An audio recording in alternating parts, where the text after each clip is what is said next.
Hello, SOS Vestibular. Good morning, good afternoon, good evening, bom dia, boa tarde, boa noite aos alunos do SOS Vestibular. Sejam bem-vindos a mais uma videoaula. Professora Michele, de língua inglesa aqui, acompanhando vocês, apoiando vocês, dando continuidade aos nossos estudos, por enquanto à distância.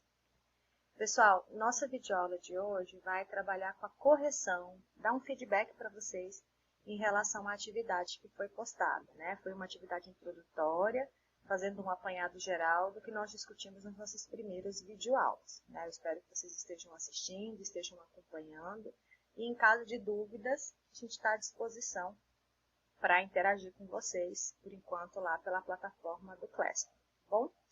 Então, vocês devem ter percebido que essa atividade introdutória, ela trouxe um pouco de reflexão em relação ao inglês como língua universal, que foi um dos temas das nossas primeiras videoaulas, a questão dos estrangeirismos, da presença da língua inglesa na língua portuguesa, então a incidência e a frequência que nós recorremos a esse tipo de vocabulário, e ele tentou fazer uma discussão em relação a isso, tá bom?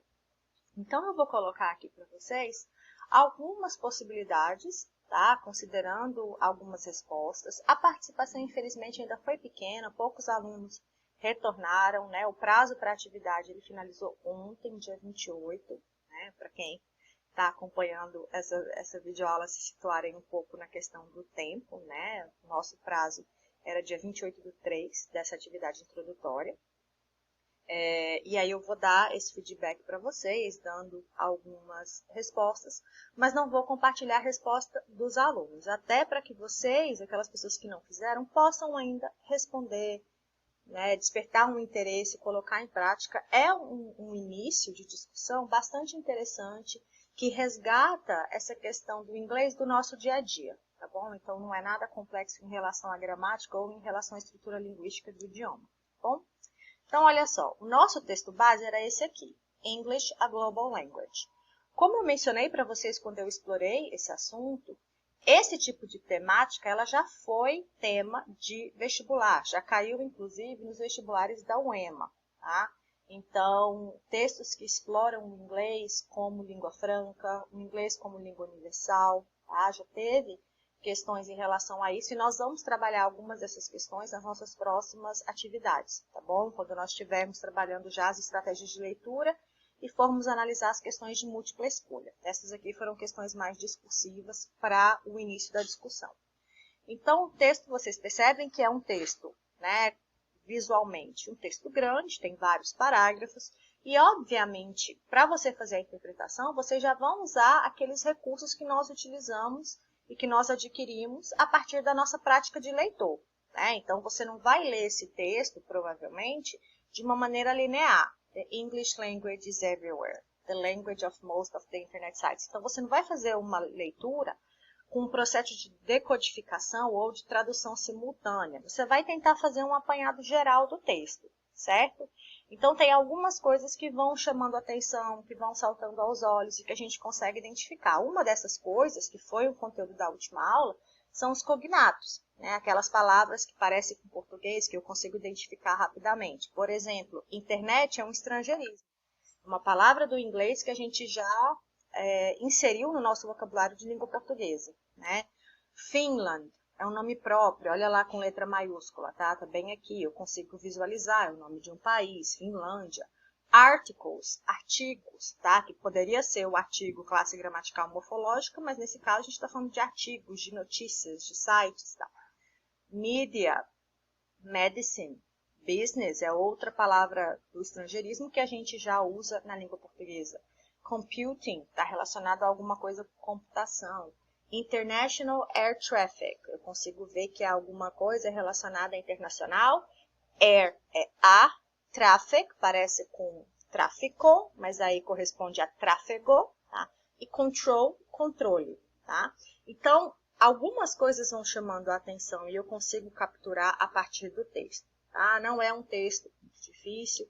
Em relação à estrutura do texto, é um texto escrito na primeira pessoa, tá? Então, para identificar o foco narrativo, ó, é um texto que coloca I, tá? We, que é a primeira pessoa do plural. Então, é um artigo, é a opinião de uma pessoa falando da sua experiência em relação ao idioma, em relação à língua inglesa. Tá? E aí ela começa primeiro, nos 2 primeiros parágrafos, ela faz essa explanação geral sobre o idioma, depois ela começa, né, a discorrer quanto a um questionamento, né? Então tem lá, is the spread of one such a powerful language a disadvantage or an advantage? Então, esse spread, quer dizer, o espalhar, essa difusão, essa disseminação de uma língua tão poderosa, de uma língua tão forte, é uma vantagem ou uma desvantagem? E aí, os próximos parágrafos, ela vai fazendo justamente essa argumentação. O que que os acadêmicos, o que que os linguistas, o que que pessoas da área dizem a respeito disso? De que forma eles se posicionam? Tá? E uma das perguntas que eu fiz para vocês foi em relação à sua própria opinião, né? E aí, no final, ela faz uma conclusão trazendo a experiência pessoal. Então, ó, I am happy that my son will speak this wonderful language as his first language. Então, ela compartilha falando dessa experiência dela e da felicidade que ela sente ao saber que o filho vai ter contato com esse idioma que é tão importante. Ela usa a expressão maravilhoso, né? Wonderful. E a partir da perspectiva dela, né, em relação ao idioma. I'm sure that I will learn a lot from him. Então, ela reconhece que ela também vai aprender a partir do contato. Língua, pessoal, idioma é interação, né? Então, é um processo de aprendizagem que acontece a partir da interação que você tem com aquela língua. Tá? E aí ela continua. However, quer dizer, mas, contudo, todavia, né, conjunção adversativa para dar um contraponto, ela diz, eu espero, desejo, que meu filho, my son, would also be able to speak Finnish, as this is my mother tongue. Então, ela demonstra um interesse. Apesar disso, desse domínio que ele vai ter do inglês, ela espera que ele também aprenda o finlandês, porque é a língua materna dela. Ela é nativa da Finlândia, então ela coloca esse outro ponto. Tá bom? E aí ela finaliza com outro questionamento e coloca que é uma questão, obviamente, difficult, né? Difícil de você responder, porque, obviamente, você está trabalhando com diferentes opiniões, certo? Então, vamos lá para as questões. O primeiro exercício era para você analisar o texto sobre a língua inglesa e responder. Qual é o assunto? Né? A própria pergunta já trouxe qual seria o assunto de maneira bem abrangente. Quais os principais argumentos apresentados? Então, o assunto é esse ponto da língua inglesa, né? A presença, a importância desse idioma no mundo atual. Nas nossas aulas introdutórias, eu mencionei que atualmente, e das últimas décadas, o inglês tem esse status de língua franca e língua global. Mas há séculos e há décadas atrás, outros idiomas desempenharam essa função. O latim, a partir da expansão dos romanos, por exemplo, né? Do exército romano que conquistou várias regiões. Já falamos do francês, que teve uma relevância muito grande no século 17, 16, quando se pensa em Revolução Francesa, né, que contribuiu para vários princípios sociais que se discute na literatura, se discute na filosofia e em tantas outras áreas. Né? O grego, que era considerado uma das línguas clássicas, também fez parte, inclusive, do currículo brasileiro, né? Então, existem essas variações. A perspectiva, em alguns estudos, é que o mandarim pode futuramente ter esse papel, né, em função do poderio da China. Tá? E os argumentos que ela menciona para essa questão da língua inglesa é o idioma da internet, o idioma da mídia, da medicina, dos negócios, das viagens. Então, ela coloca um pouco, né, na argumentação dela, esses apontamentos, ela faz esses apontamentos. A segunda questão é o que eu coloquei para vocês, né? Para que você se posicione, para que você dê sua opinião sobre o questionamento que ela faz. Essa expansão da língua inglesa que eu mencionei anteriormente é uma coisa boa ou ruim?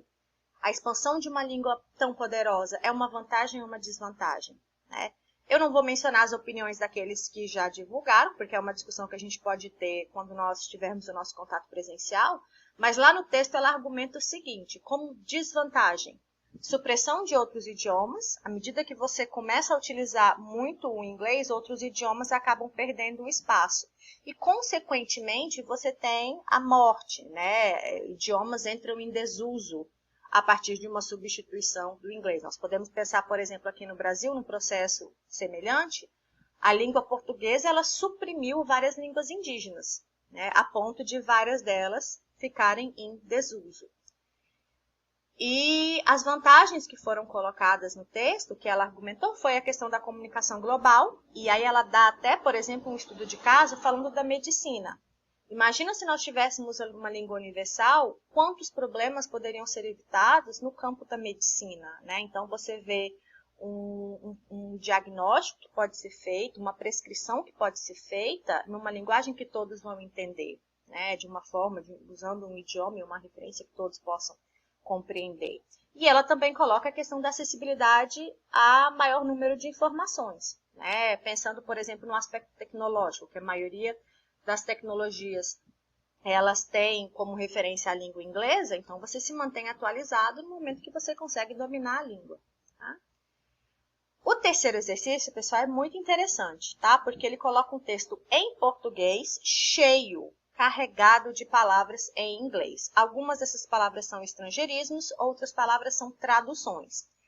Acontece, né, tem até uma novela antiga, eu agora não sei se foi a Indomada, uma novela em que alguns personagens, eles colocavam palavras do inglês no meio da comunicação. Recentemente eu vi até um episódio do Pão com Ovo passando na televisão e tem isso, a personagem como forma de humor e para elitizar e dar esse status, essa suposta percepção de que o inglês é algo de privilégio de elite. E aí a personagem vai colocando várias palavras do inglês no meio do diálogo dela.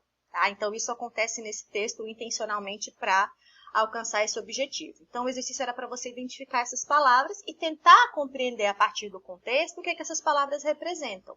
Então nós temos rush, meeting, sales manager, workshop, expert, top marketing, brunch, light, plugou-se, download, softwares, paper, deletou. Então, ó, essas palavras que eu fiz uma pausa, plugar, deletar, são palavras que vêm da linguagem da informática e que nós aportuguesamos, ou seja, elas sofreram um processo de aportuguesamento, elas sofreram uma variação dentro do seu vocabulário para se adequar à língua portuguesa.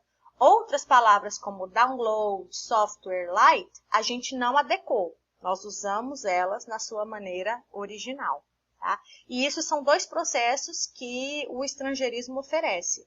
Tá? As palavras que são modificadas ou não. Pick-up, que também é uma palavra que a gente vê escritas em língua portuguesa. Point, happy hour, flat, delivery, milkshake, hambúrguer, non-stop MTV. Então, olha a questão do alfabeto aqui, ó, MTV, para nos ajudar a soletrar as palavras, né? Fashion, o canal não é MTV, é MTV. Sale, shopping, shine, nome próprio. Apart hotel, ou apart hotel, e talk show. Então, são palavras do inglês que foram inseridas nesse texto e, apesar disso, elas não comprometem a compreensão. Algumas, provavelmente, vocês tiveram mais dificuldade e outras nem tanto, porque já fazem parte do vocabulário, mas são expressões que nós podemos identificar o significado pelo contexto. O exercício número 4 era algo semelhante. Tem algumas palavras separadas aqui para vocês identificarem o significado. Algumas eu tenho certeza que vocês utilizam no seu dia a dia, principalmente no período da pandemia, pessoal, que apareceram com mais frequência, e outras talvez com menos frequência. Por exemplo, self-service, check-in. Aí a gente aportuguesa, né? A gente faz o aportuguesamento na pronúncia. Ao invés de falar self-service, a gente fala self-service. A gente adapta. O fast food, mesma coisa. Drive-thru, outro exemplo. Delivery está sendo muito utilizado. Tá? Spoiler também apareceu já há algum tempo no nosso vocabulário. Playlist, pay-per-view, agora na época de Big Brother, aparece bastante. Tá? E o último exercício, eu me diverti com os textos que apareceram, era para que você produzisse um texto em português e usasse palavras em estrangeiro. Eu não vou compartilhar, porque quando nós voltarmos no nosso encontro presencial, a gente vai iniciar com isso. Eu vou querer que algumas pessoas que participaram compartilhem os seus textos, eu vou pedir autorização para que eu faça isso. E para quem não fez ainda, fica a dica, tá? criem um texto e tentem inserir palavras do nosso dia a dia, tá bom? Vocês vão se divertir, tá? Divirtam-se, bons estudos, bye bye.